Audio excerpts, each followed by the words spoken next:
Seperti kita ketahui bersama bahwa situasi geopolitik saat ini masih mengerucut pada isu pergeseran ideologi lintas negara. Fenomena geopolitik hari ini tak banyak berbeda dengan fakta sejarah skema demokrasi Orde Lama yang terobsesi dengan sistem demokrasi terpimpin. Situasi di mana ketegangan ideologi berubah menjadi beberapa peristiwa berdarah di banyak pesantren, masjid yang justru melibatkan oknum-oknum di sekitar kekuasaan.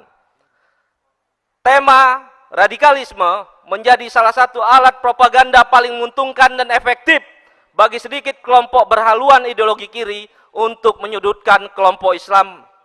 Realitas politik yang menghalalkan segala cara sedang dimainkan oleh segelintir elit politik yang dikendalikan oleh oligarki, menyeret bangsa ini terjebak dalam pertengkaran global dengan secara perlahan mengorbankan kedaulatan serta kepentingan nasional. Politik adu domba masih menjadi cara paling keji yang diagendakan oleh para penggiat komunisme yang belum sepenuhnya disadari oleh anak-anak bangsa.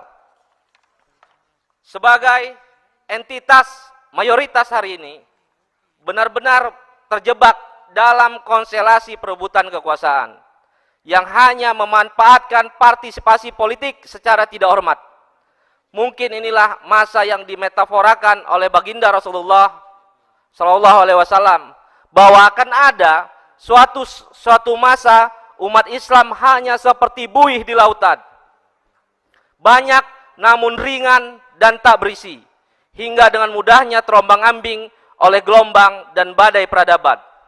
Ormas-ormas Islam tak hanya tidak mampu merajut kembali keterputusan tali persaudaraan Islam hari ini, mereka justru secara terang-terangan menunjukkan kebisuan dan tegak berdiri di baris kekuasaan.